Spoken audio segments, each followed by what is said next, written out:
So today we've got Paul Broadwith to present to us to talk about the application deployment with PowerShell and Chocolatey.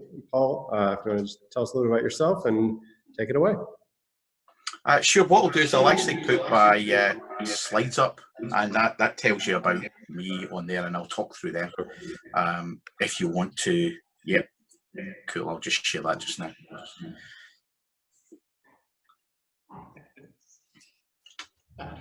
There we go. Can you see that? Yep. Cool. Okay. The next slide is. I'll go to this slide first of all, since you want me to talk about myself. So my name is Paul Broadwith. I'm from Glasgow in Scotland, and I'll come to that in a little second. I've got 25 years in IT in various different industries, financial, government, manufacturing, service sectors, it says there, but nuclear sector, defence sector, just there's a whole host of different sectors I've worked in. I'm also the lead engineer on Box Starter and the C-Choco DSC resource. If anybody's actually used them, you'll probably see me quite a lot on there.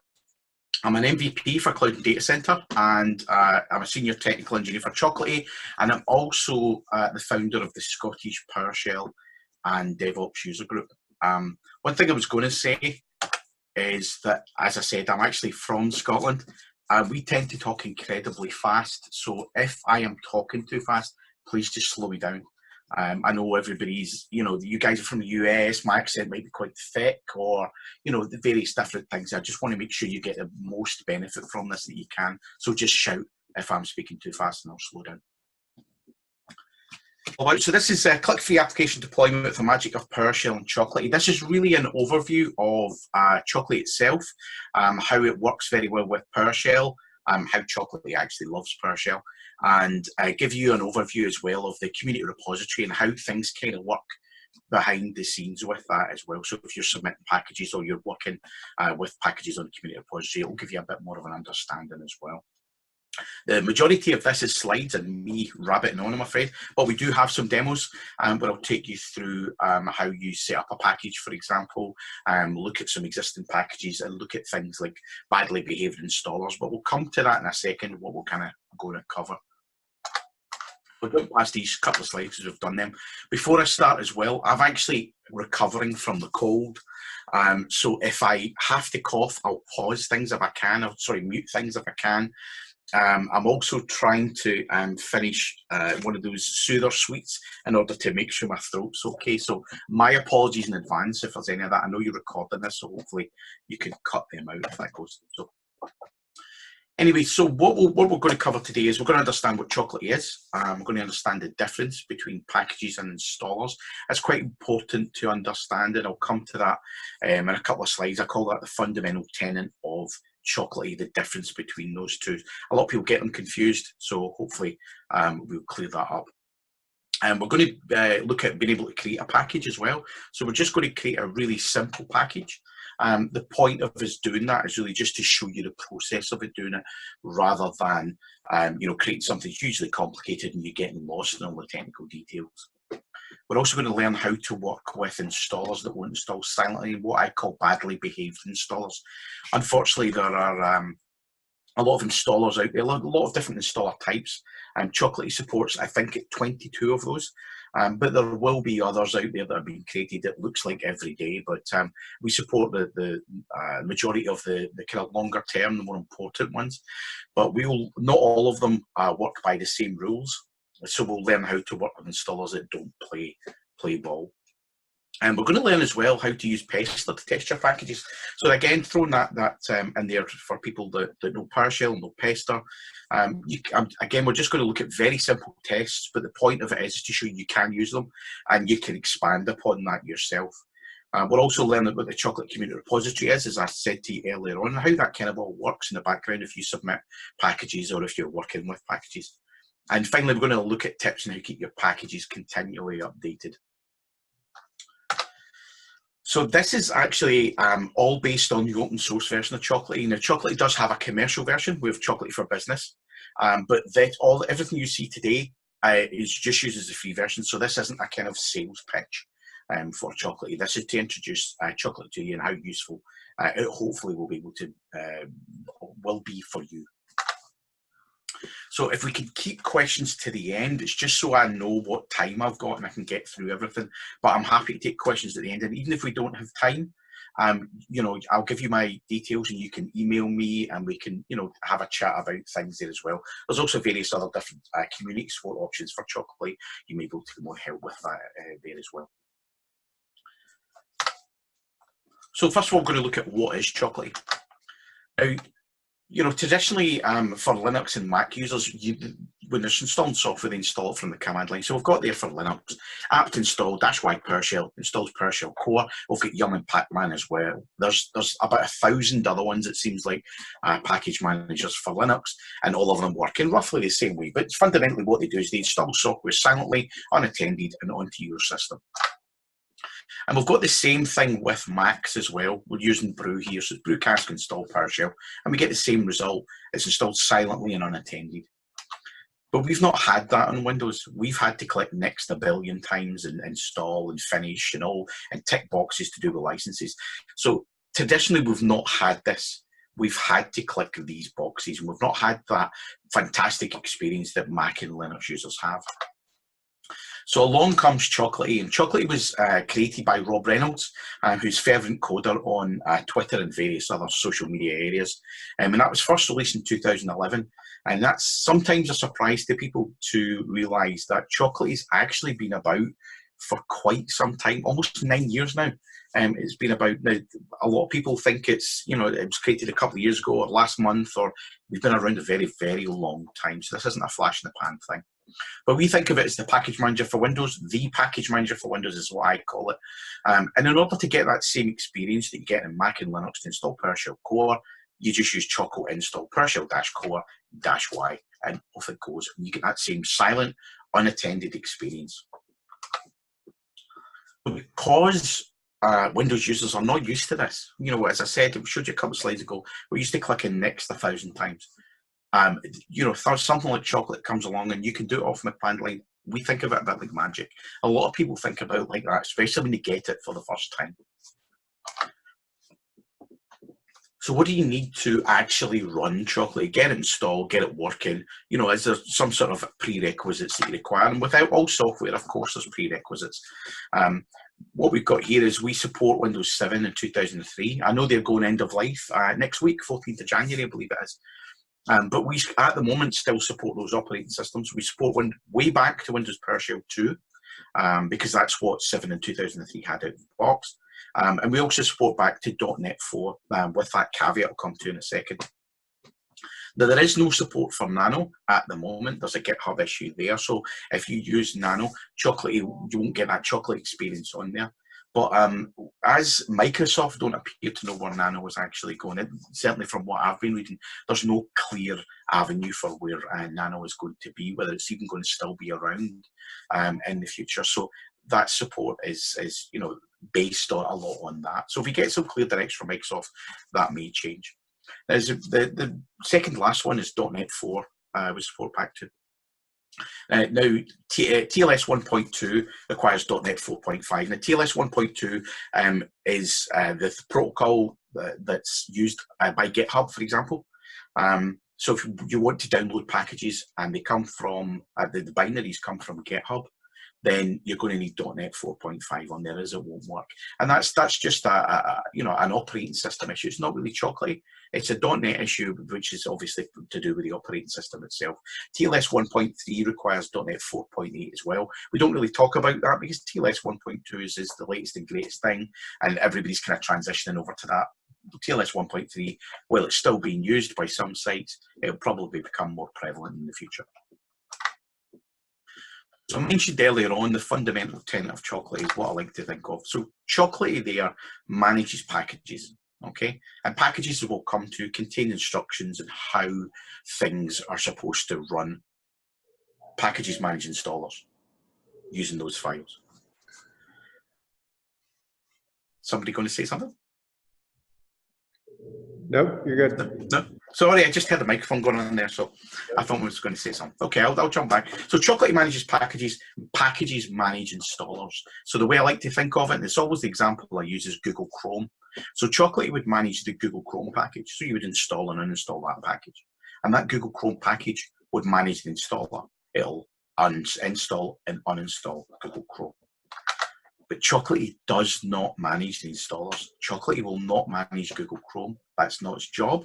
And it's the same with the Linux and the Mac as well. When we looked at apt and we looked at brew, they manage apt and brew apt packages and brew packages. They don't manage the actual software itself. It's important to understand that differentiation, because it will actually help you understand how Chocolatey works and probably get you out of a few troubleshooting issues as well. If you're looking to, or Chocolatey's not uninstalling Google Chrome, well, it doesn't uninstall Google Chrome. It uninstalls the Google Chrome package. It's the package's responsibility to manage the software.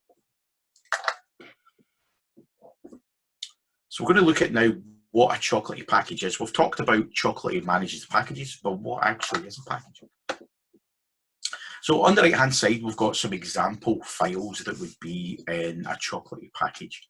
So a Chocolatey package itself is all it is a zip file. It's nothing fancy from that point of view. It's a zip file, and it has a fancy extension. It doesn't have a zip extension. It is an NUPKG extension, what I like to call a nupkeg, but technically it's a new package. And that's purely just down to that extension itself. Now, it contains metadata, it contains PowerShell scripts and other files. So we've got at the side there, that's one of each of those. So the package name.nuspec is the metadata. The chocolateinstall.ps1 is a PowerShell script, and that's the install script given by the name. And the other file is Google Chrome.msi in this case, but that could be anything. It could be another PowerShell script, it could be other files, etc. One of the things about Chocolatey is, while it's traditionally used for software, so in this case Google Chrome, you can actually use it for distributing many different things, certificates, licenses, scripts, anything at all that you can actually deploy to an end node, a machine, your own machine, for example, can be a Chocolatey package. But we tend to talk about software as that's the thing that most people understand. So those other files could be, as I said, certificates, for example. And one of the examples we give for Chocolatey for Business is distributing that business license via Chocolatey package to all of the end nodes. But again, Chocolatey's not invented anything, completely new. We build on the Nuget package framework there while remaining compatible with version 2 repositories. We have Nuget version 3 about just now. We support version 2, and version 3 is for the future. So a Chocolatey package itself, because Chocolatey loves PowerShell and PowerShell scripts are actually inside the Chocolatey package, they are actually used to install, upgrade, and uninstall software. But you can use them to do other things, as I said, distribute certificates, install those certificates, etc. So almost anything you can do in PowerShell, you can do with a Chocolatey package.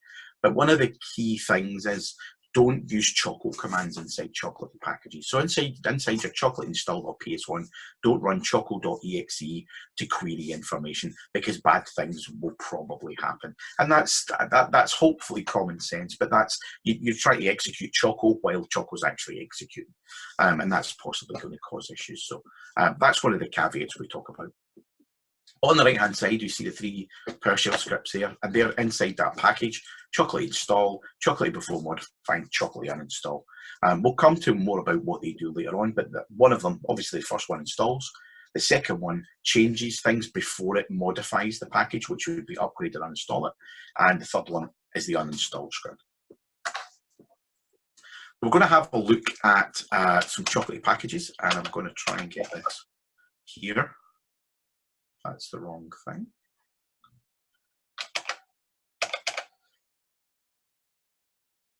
That's the one. Can everybody see that? Is that big enough? Do you want me to zoom in a bit more? Or it's a little small. If you can zoom in a little more, that'd be great. Yeah, sure. How about that?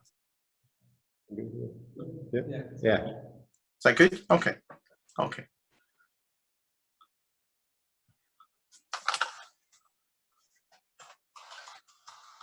So what we're going to look at first of all is actually just create a very, very simple package.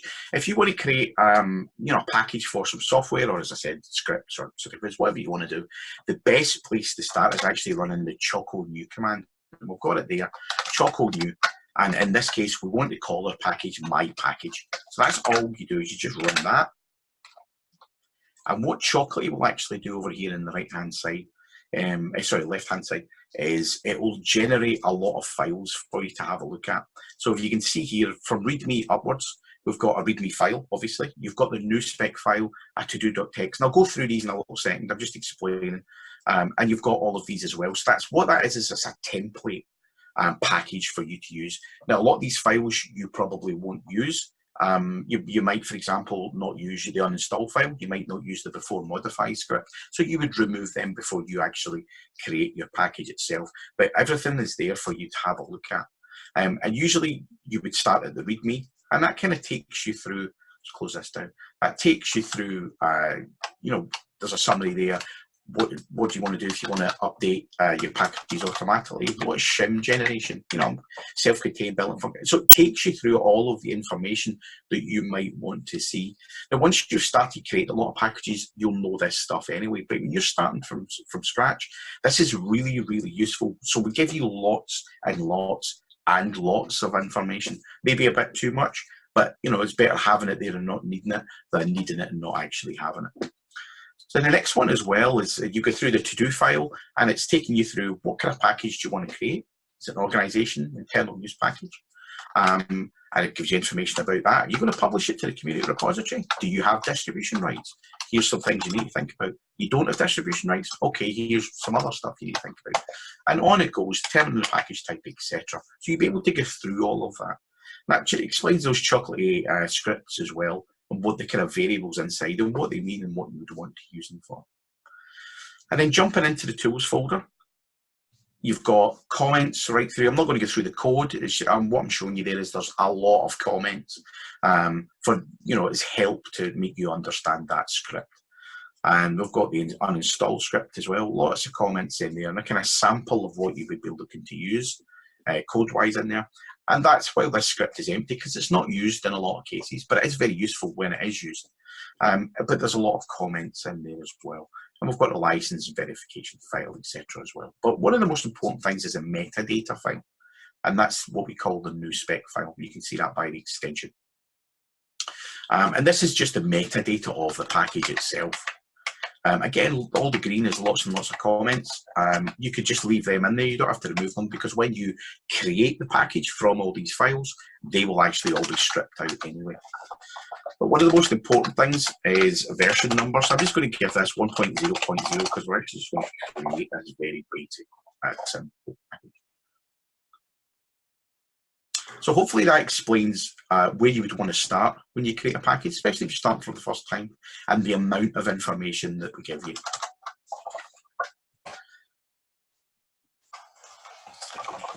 And what we're going to do is we're going to pack. So chocopack command creates the package.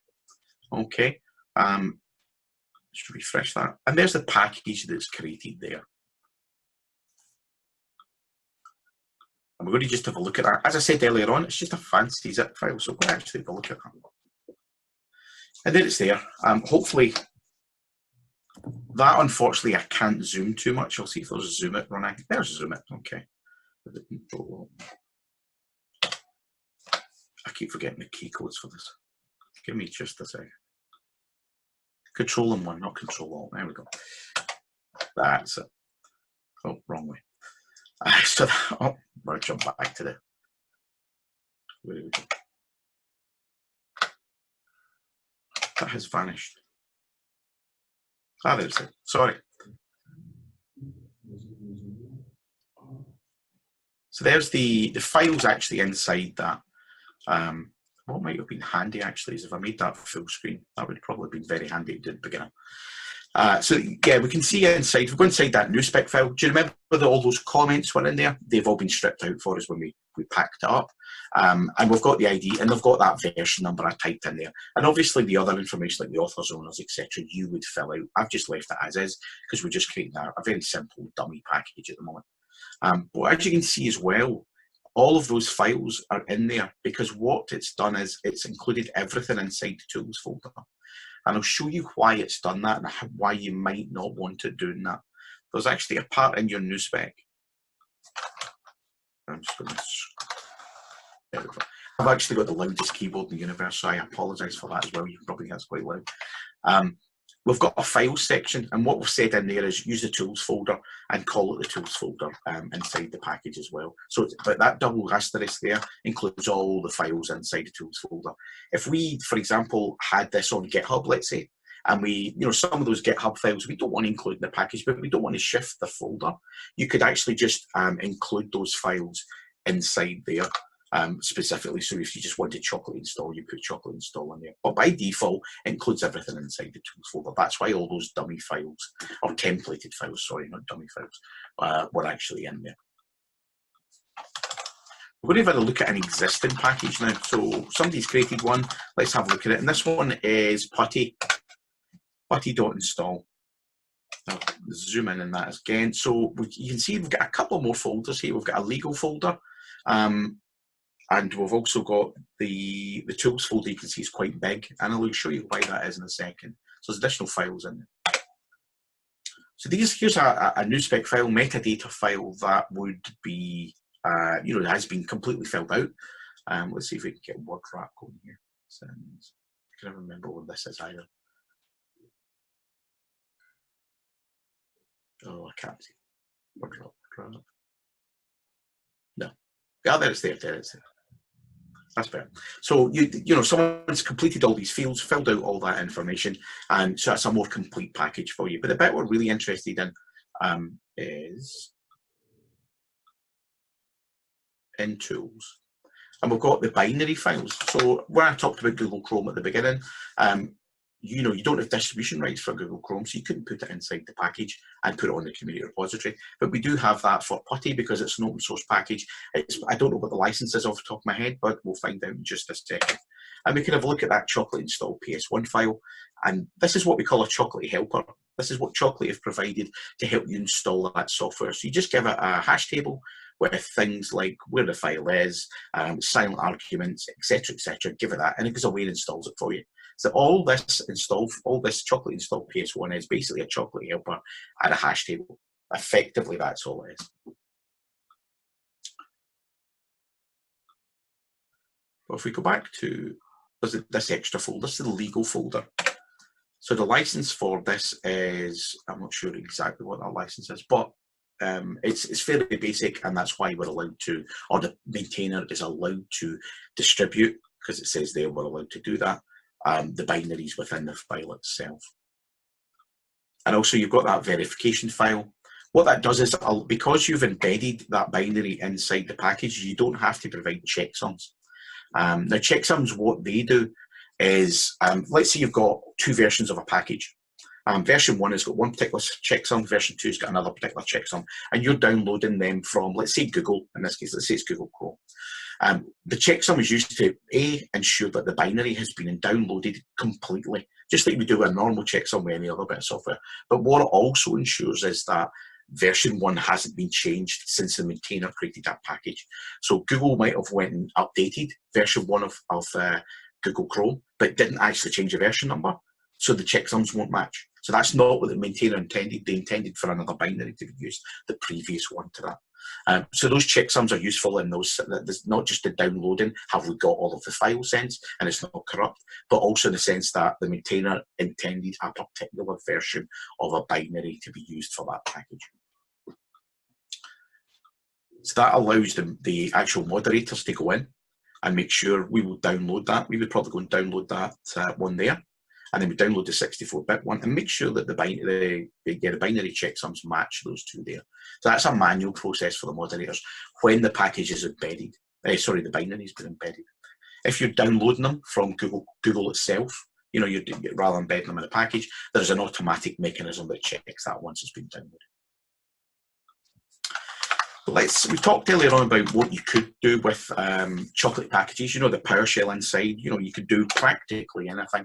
Let's have a look at a slightly more complicated package. I'm just going to dive straight into the Chocolatey install, because that's the important one I'm going to look at. Hopefully that's, let's see if I can make that bigger. Hopefully that's, zoom, there we go. Zoom, plus, there we go. There we go. Oh.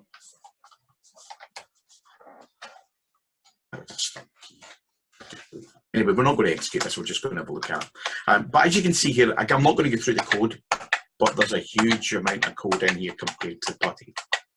And the reason being is that this particular bit here, Oracle makes us jump through hoops, or makes a maintainer jump through hoops to download that software from the command line. So that's part of the problem here, and a lot of this, these variables and a lot of this code is geared towards doing that, to jump through those hoops that Oracle make the maintainer do. But as I said, the point of me showing you this is that you don't have to have simple packages like the Putty one, where it was just a hash table in the Chocolatey helper. You can do all sorts in here to be able to get your package installed.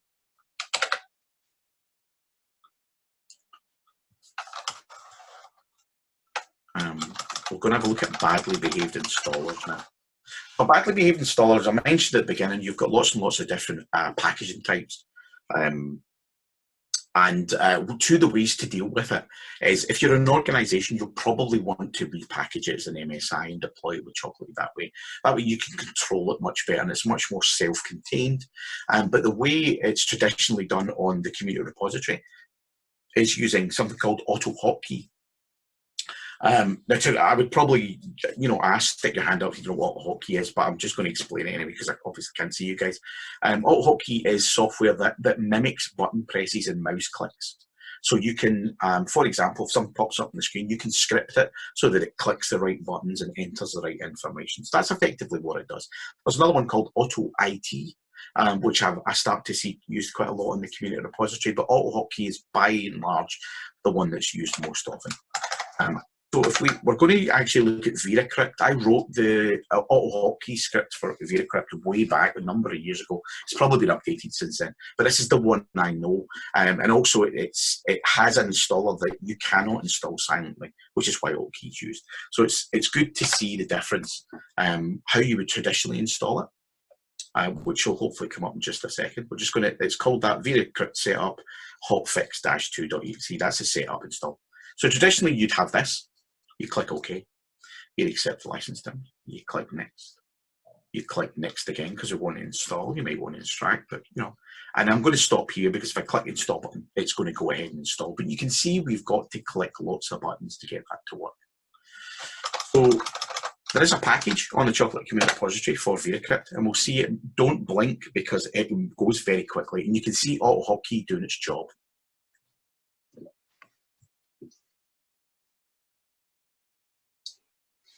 It's got to install auto hotkey first, so it's done that.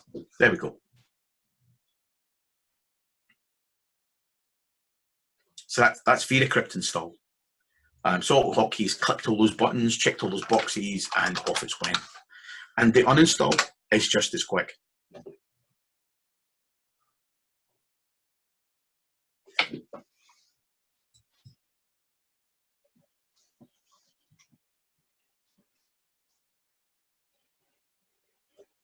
Done. So hopefully that gives you an idea of how you can deal with those badly behaved installs. As I said, with the community repository, using auto hotkey or auto IT, or as an organization, you may want to use MSI repackaging to do that. We're going to just have a quick look at the, I know this is very small for you, but we're going to look at the code. So auto hotkey uses .ahk files traditionally. PowerShell's PS1, auto hotkey's AHK. And I know this is just a wall of white and black text, but all I'm showing you is it's just a script.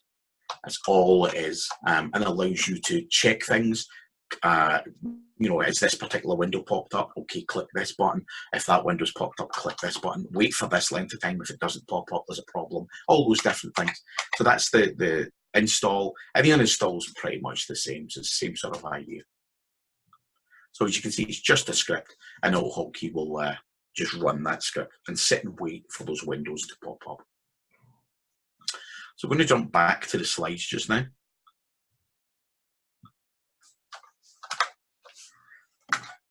So the Chocolatey Community Repository, so that's the repository. It's located at chocolatey.org and it's hosted by Chocolatey themselves. If you've ever installed packages on your own machine, then it's chocolatey.org. You probably have used it. So Chocolatey uses that as its default Chocolatey package source out of the box. So Chocolatey supports different package sources. So for an organization, you might have your own one.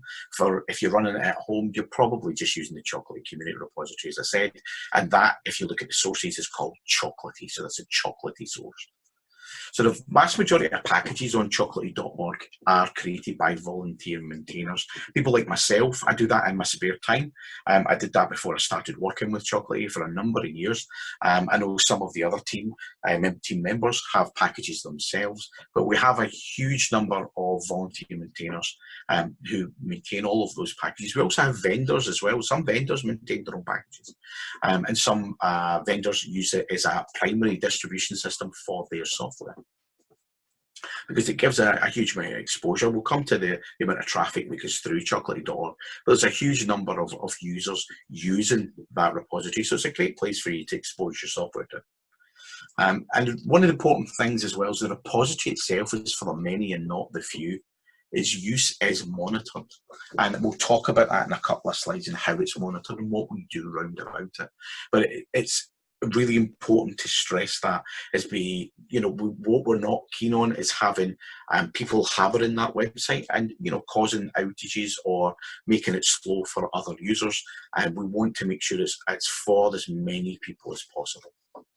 And licenses is important. As I said earlier on, we were looking at I think it was a readme or the to-do.txt when we done the choco new command. One of the questions is, do you have distribution rights for your software? Licensing is important. Chocolatey.org is a public resource. So therefore, we can't redistribute software. We don't have redistribution rights for. Whereas if you're using this within an organization and you have your own repository, then licensing is not so much of an issue for you, because you can package those binaries up and distribute them internal to your organization. You're not a public resource, you're a private resource, so that the licensing changes for that, and so does the distribution rights. Now, the last time I gave this talk was actually in November, and so the stats are from then. The Chocolatey Community Repository has a huge number of packages. So we've got there 7,331. It will have changed by, obviously in the last couple of months. You can see that actually on page 1 of chocolatey.org.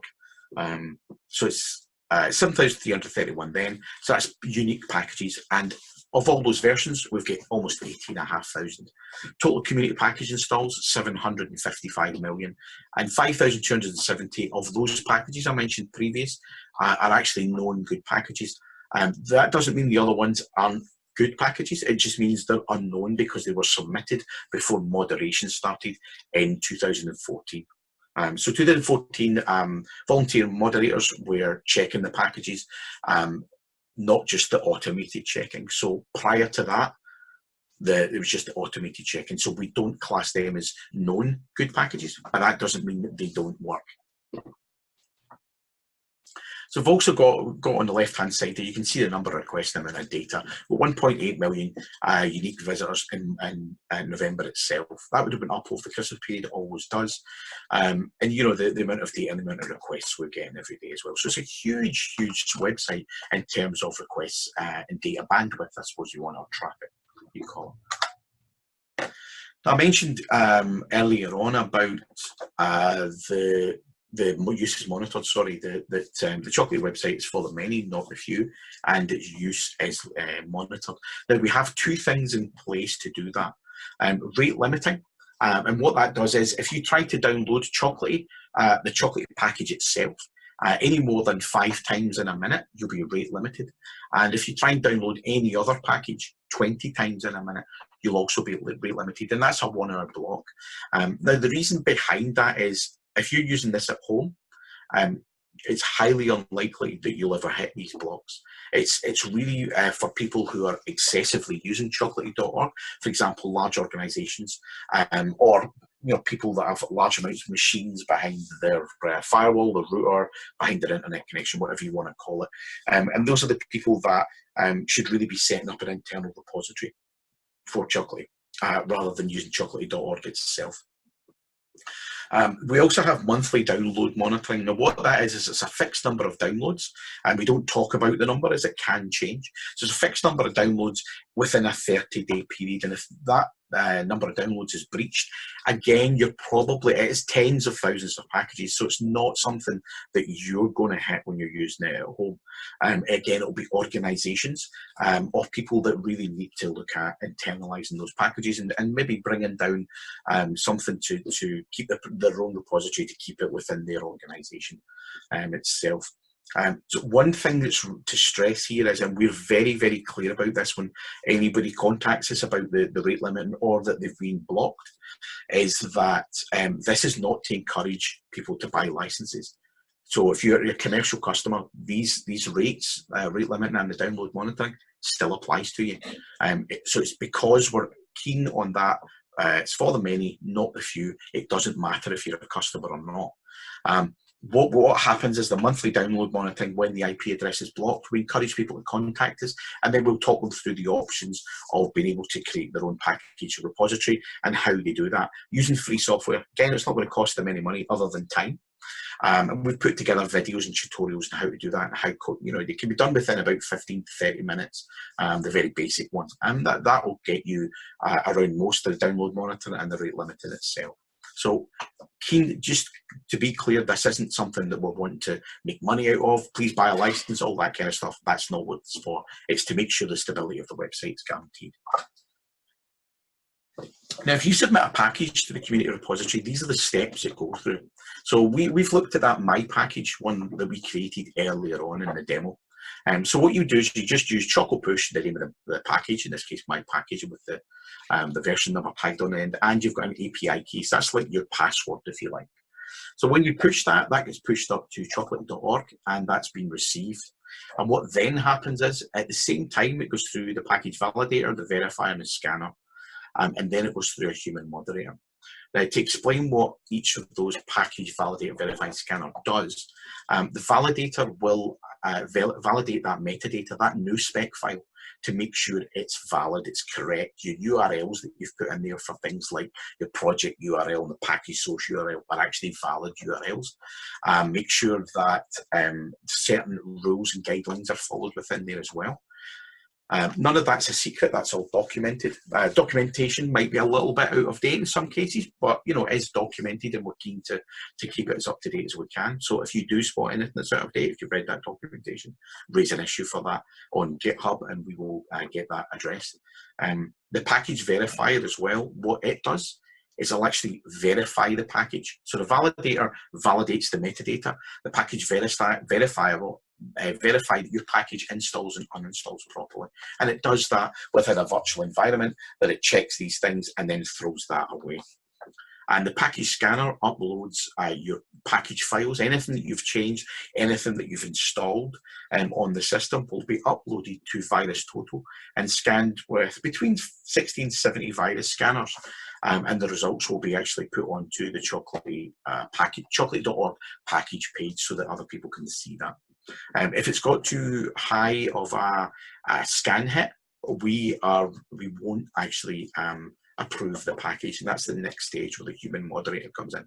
So the human moderator will look at things that automation can't really look at. So we can look at the PowerShell code and say, well, that's probably not the best way to do things for the community repository. And there's a bit of a distinction there to make between the community repository and what you do within your organization or at home. You can do whatever you want there.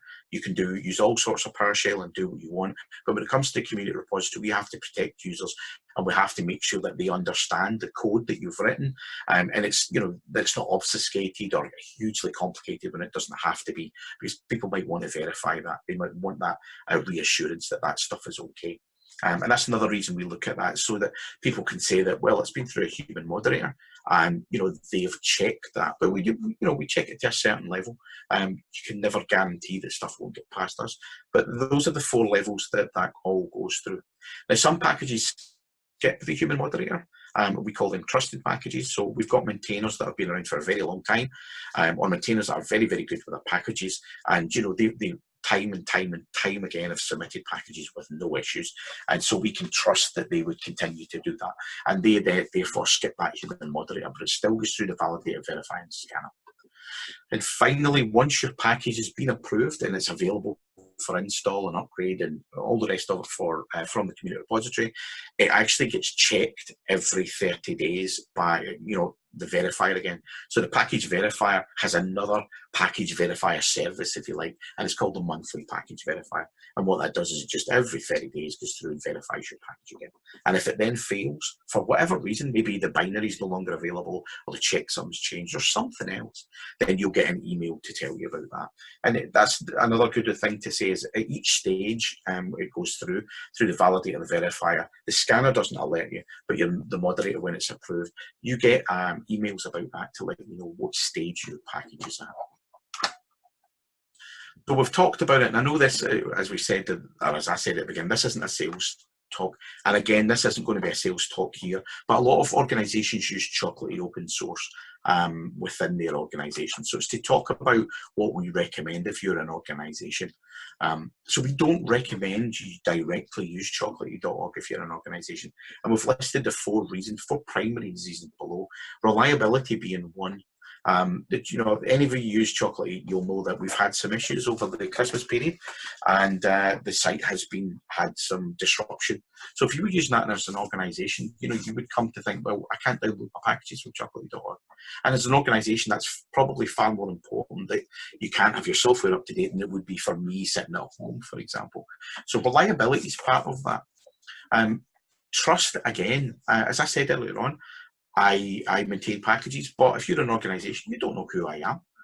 You might know I'm working for Chocolatey, but you don't know who I am from a maintainer's point of view. So you can't really trust me. So you can't trust the code that I write, etc., etc. Probably doesn't meet your standards of your organisation. Bandwidth is another one. If you've got 1,000 machines and they all want to update Google Chrome, that's 1,000 installs of Google Chrome that you're suddenly going to be downloading from Google, and 1,000 packages you're going to be downloading from chocolatey.org. That's a huge amount of bandwidth to be pulling across the internet. If you brought that down and internalised that within your organisation, that bandwidth problem goes away, because then it just becomes whatever is on your LAN, and you're downloading only one Google Chrome package, you're downloading it to your internal distribution source, and you're downloading the binary to your distribution source as well. So for 1,000 nodes, you actually only have to download it through the internet once. And distribution rights, as I've mentioned as well. And in an organisation, you don't have those issues that we do as a public resource. But we recommend you create a package repository with Artifactory, Nexus, or ProGet. Now, Nexus has a free offering where you can set up a repository for Chocolatey. And we use the Nuget version 2 repository type. So Nexus has that for free. Artifactory is a paid for piece of software. And ProGet as well, I think, is a subscription-based software. And you also get a trial with that one as well. I'm not too sure about the trial with Artifactory. I'd imagine you would get it. But that gives you the options there. Some people have Artifactory. If you're using Puppet, for example, Artifactory is heavily used in Puppet organizations. And as I said, Nexus has a commercial offering, but also has a free offering, and it's very, very good. If you just want to use it for Chocolatey, the free offering covers the Nuget version 2 repository type. And in order to disable Chocolatey Community Repository, as I mentioned earlier on, the Chocolatey source for chocolatey.org is called Chocolatey. So you would just run that command, choco source disable, and the name of the source is Chocolatey, and that will stop your clients inside your organisation contacting chocolatey.org. You would obviously then add, choco source add, and the details of your internal distribution point, and then they would contact that instead. So we're going to do a quick demo of AU. Now, excuse me, there we go, that's that cough. We've got a demo of AU, well, it's not so much a demo, used to have a demo of AU, and I had to cut it down, but we'll come to that in a little second. I mentioned earlier on as well about the Pester testing. Now, I've got a very simple, very, very simple set of Pester tests here. Hopefully you can see that okay on the screen. If you can't and it's not big enough, please just shout. But what this does is it's going to test for valid NewSpec file, valid metadata within that NewSpec file. And all a NewSpec file is XML. So that's all we're going to actually check, is that it's a valid XML file. And then we're going to test some fields. Just a couple of fields. Going to check that the ID length is less than 25 characters. It's got a valid project URL. And what we're then going to do is install it and uninstall it and make sure that the exit code is 0. And that means that everything's fine. If it's not 0, then there's an issue. So very, very simple Pester test, as you can see. If anybody's not familiar with Pester, Pester is the PowerShell testing framework. So you do things like unit tests, integration tests, all those kind of things from Pester. It's very, very useful for testing your code, but it's actually really useful for doing things like this as well, where you need a true or a false, or a yes or a no, or a 1 or a 0 back from something, so you can say it's passed or failed. So it's really good for stuff like that. So what we're going to do is we're just going to run this. I just copied all of that. Hold on.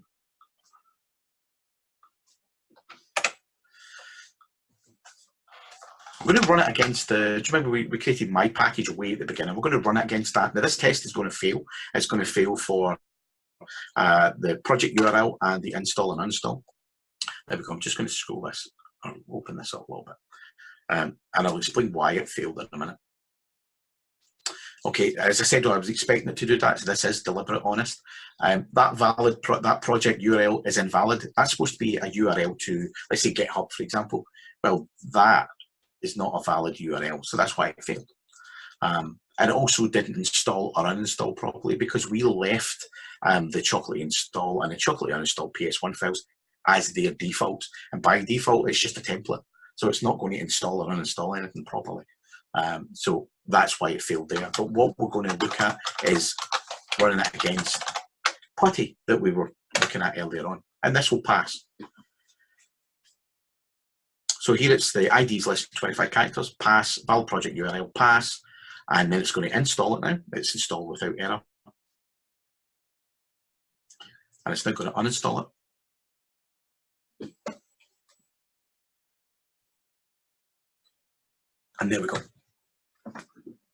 I actually give a talk using Chocolatey with Jenkins, and we use Pester tests as a way to validate that the package that you're going to internalize is actually valid. And it's the same sort of stuff here. We're going to the test in a bit more detail, but you can actually, one of the things that you can do, and I've done, as I said in that talk, is to install it in an Azure machine and uninstall it in that Azure machine, and then you can throw that Azure machine away. Then if you want to do the next package, you would, create the machine, install, uninstall. Now you wouldn't do that if you've got a dozen packages to install and uninstall, but if you're just internalizing one package a day, for example, that's a really good way of creating that clean environment and installing and uninstalling, getting those errors if there are any back. So that's how you use Pester with Chocolatey, and you can expand upon those tests. Now, one thing that you can use is to keep your packages automatically up to date. If again we talk about Google Chrome as an example, Google Chrome, let's say they release a new version every week for argument's sake. So every week you have to go in and update your package. It's got a new URL. Because they've got a new version number tacked onto the URL name. It's got a new checksum. You need to submit that package, and every week you have to do that. Can be a bit of a pain. You're going to miss some. You're on a holiday, it's Christmas, whatever. You're going to miss some. So we can use something called AU, and this is a third-party PowerShell module. It's not actually produced by Chocolatey. It's just by one of the Chocolatey community team. And what that does is it will actually check on a regular basis that that Google Chrome's not been updated. Oh, it has been updated then. Oh, great. Okay, well, here it goes. I'm actually going to create that new spec file. I'm going to update your Chocolatey install PS1 with the new URL. I'm going to pack it up and I'm going to submit it to chocolatey.org. And then it moves on to the next package. So this is the Chocolatey page for it that you can have a look at. The reason I took some of the demo out for AU is it was actually causing more confusion than anything else, because AU can be incredibly complicated to understand to begin with. I found it very, very difficult to understand how it worked to begin with. Once you get a hang of it, it's a lot easier, and you can kind of template it. So the AU script you wrote for one package could be used for the next one, or you'll tend to find that, as I'll have 3 or 4 different templates that I can pretty much use for them all. So someone GitHub, for example, are different to something you would have to scrape a website for to find a version number. Jenkins being the one that I have to do that for. But this lets you know that A, you can do this, and B, there is a lot of documentation for that on chocolatey.org. And we point to the actual package community member who created the package. We point to the documentation on their GitHub page as well. So that goes through some of that. But what I'm going to take you through is I actually maintain the DBA tools package. So we're going to have a look at the AU script for that. AU stands for automatic update. Did I not do that properly?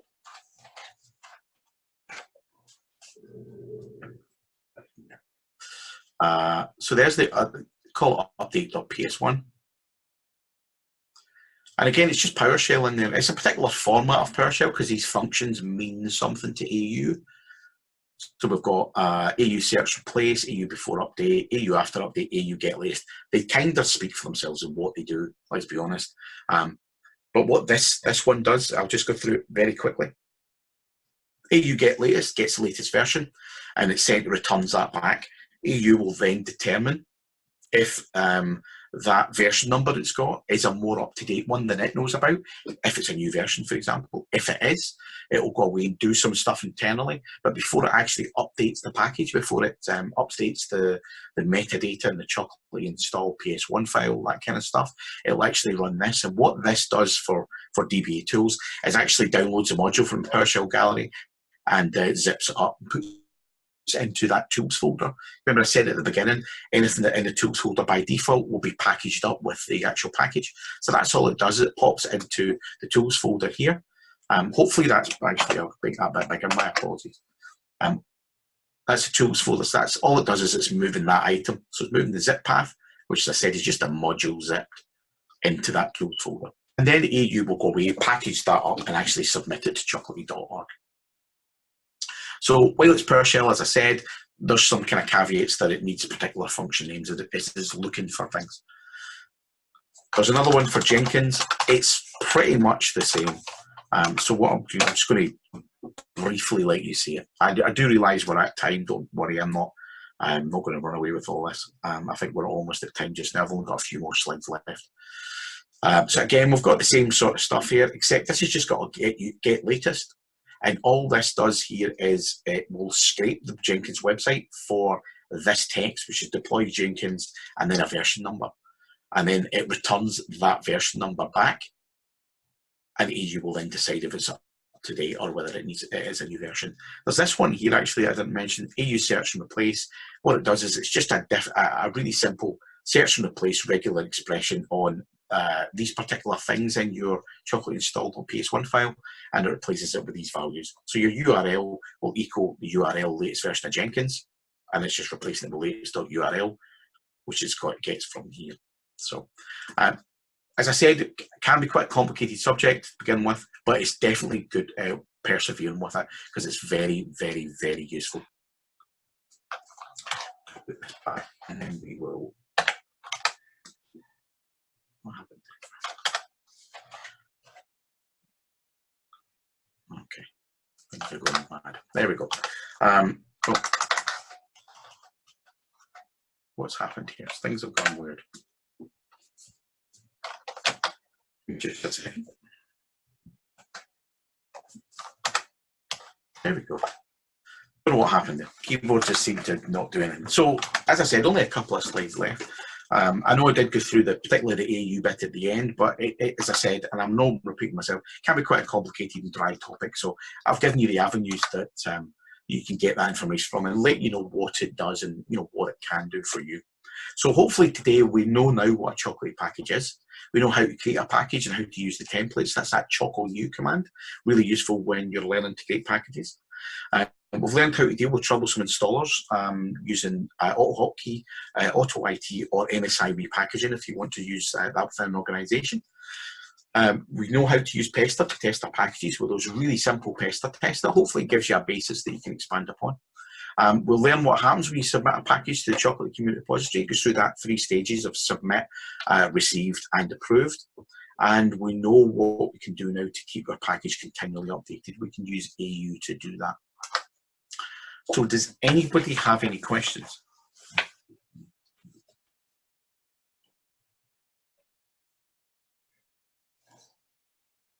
So what's your favorite, is there, what's the best way if you have a computer where you have packages installed, what's the best way to keep things automatically updated to where you don't have to, manually run Choco update? The best, there's actually a package, don't ask me what it's called off the top of my head, I can tell you who it's by, that will, I think it creates a scheduled task that will run, however often or whenever you specify to do that, to actually do all of that in the background, do that Choco upgrade in the background. That's really handy. What I actually tend to do is, when I remember, because it's one of those things, because you're not double clicking stuff and, sorry, not double clicking, you're clicking next. I tend to forget to update my software, be perfectly honest. When I do remember, I'll do that at lunchtime. And I'll actually just run Choco update and go for lunch, and I'll come back and it'll be done. That's what I tend to do. Or if I really need to do it there and then, I'll do it and then just do it in a background session, background console session. I'll let it run from there. But the package that I said creates that scheduled task is by Bill Curran. So that's B Curran. It's either B Curran or B Curran 3 on chocolate.org, and you'll find that package in there that creates that scheduled task for you and allows you to manage it as well. But that seems to be people's favourite way of doing it. It's not mine. As I said, I just run it when I remember. But that seems to be other people's favourite way of doing it. Awesome. Does that answer the question? Yeah, definitely. Cool. Anybody else got any more questions? I do have another question. So, Sure. How do you handle, because I know that some installs will run as current user, or some Yes. packages, I imagine, install as the current user. And so say my current user is not admin, what's the best way you see people approaching that issue? Chocolatey itself requires you to have an elevated session. This is going to be quite a long answer, and it's going to include the commercial version as well, because I'll tell you about all the different options. But if you're running Chocolatey itself, the choco.exe command, depending on how you've set it up and where it goes, by default it goes into program data, so it keeps all of its data, all its configuration stuff in program data /Chocolatey. Okay, and by default on a machine, that requires you to have administrator credentials, or privileges, should I say. Now, as an organization or even as a home user, you can change all that and tweak it and all the rest of it. And that means you don't have to have those credentials or privileges. But when you're installing software on a Windows machine, again, the vast majority of software requires administrator privileges to do that. That's just Windows and the way it works. So there's a couple of ways around about it. Okay, one of them is, as I said, you can tweak that, the permissions on that program data folder, and that will allow you to install a bit more software. But you're still going to hit the problem of Windows requiring administrator privileges in order to install any software.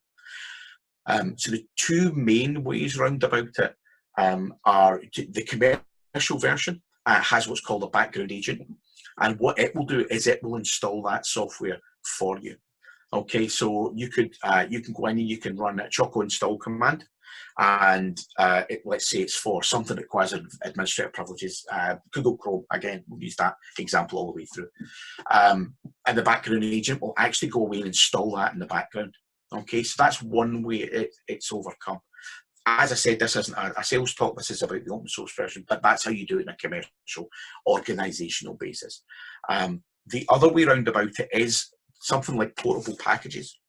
A lot of software tends to have portable package offerings, and some of them will be on chocolate.org. So I'm trying to think of one. Putty and 7-zip are two examples to that. Putty.portable is the portable version of Putty. So it's just the executables dumped on the file system that you can run from the command line.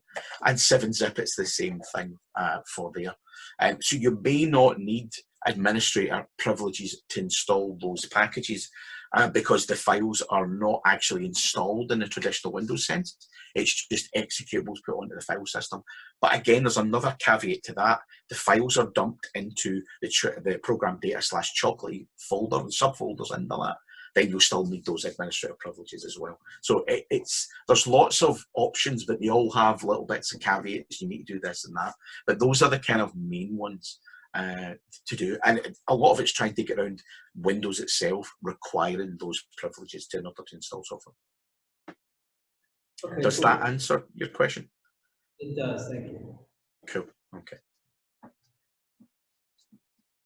Does Anybody the else? commercial, I've got one more. Does the commercial version have anything in terms of being able to push packages out to multiple machines sort of from a central console, or is that sort of something that it's still just the package manager and you have to have something that's actually pushing, telling Chocolatey to run on all the machines?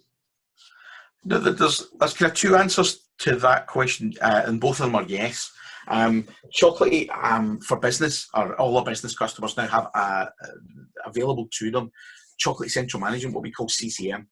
And what that will allow you to do at the moment is it will allow you to be able to gather information from, let's say you've got 1,000 nodes, it'll be able to gather that information from those 1,000 nodes. Now, I mentioned it in the last question about the Chocolatey agent. So that Chocolatey agent will run on those nodes, and that will be able to connect with CCM and provide information such as the packages that are installed on a system, the versions that are installed, and you can produce reports from that to see what's out of date, how much is out of date, etc. So that's as it stands today. The next major release of CCM is going to have exactly what you're talking about. It's going to have something called deployments. And what you will then be able to do is the details haven't been completely ironed out on how the specifics are going to be, how you would do this. But effectively, the deployments are you'll be able to deploy packages from a console to those, let's say 500 of those 1,000 nodes, or you might want to upgrade those 100 machines because they run an outdated version of an SSH server or something like that. So yeah, that's what's going to be coming along to do that. There is also something, Chocolatey GUI, and while when you're using at home, it's basically a GUI in front of Chocolatey, but in an organizational context, what it allows people to do is, let's say you're the IT administrator and I'm someone in finance. I don't have administrator rights to my machine. I can go into Chocolatey GUI, and again, using that background agent, I can select packages to install. So let's say I want the latest and greatest finance thing, whatever it happens to be, and I would click that on there and it would install for me. So instead of you deploying it to the machine because I've phoned up and I want it, I can go in and do self-service. I can serve myself with that software. So that's kind of the same thing as what you're asking, how do you deploy software, but it's taking that and giving it to the user to allow them to decide what they want to deploy on their machine, as well as I said, that CCM option, giving you the decision and what you want to deploy to people's machines as well. So hopefully that answers the question from two different angles. That's great, thank you.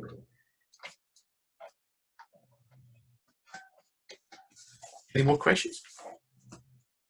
I think you've got them all. Thank you for the time, Paul. Appreciate it. Not a problem. Great. Thank you very much for. Thank you guys. Thank you guys. I appreciate it. My keyboard is now going to start working. There we go.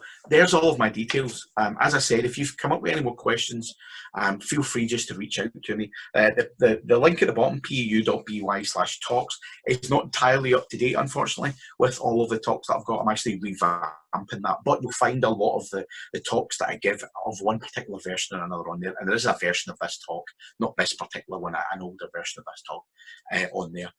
The demo code's on there as well. If you want to have a look at those Pester tests, a bit more detail, etc., it's all on there. And as I said, along with the details of how to get hold of me. So thank you very much, guys. I really appreciate it. Thank you. Thank you. Cheers. I'll disappear now and leave you to your rest of your evening. I have to go to bed now. What time is it here? It is midnight here, so I'm going to bed. Thank you for staying up with us. And, no thanks problem. again. Appreciate it. No problem. Cheers, guys. Enjoy it. Cheers.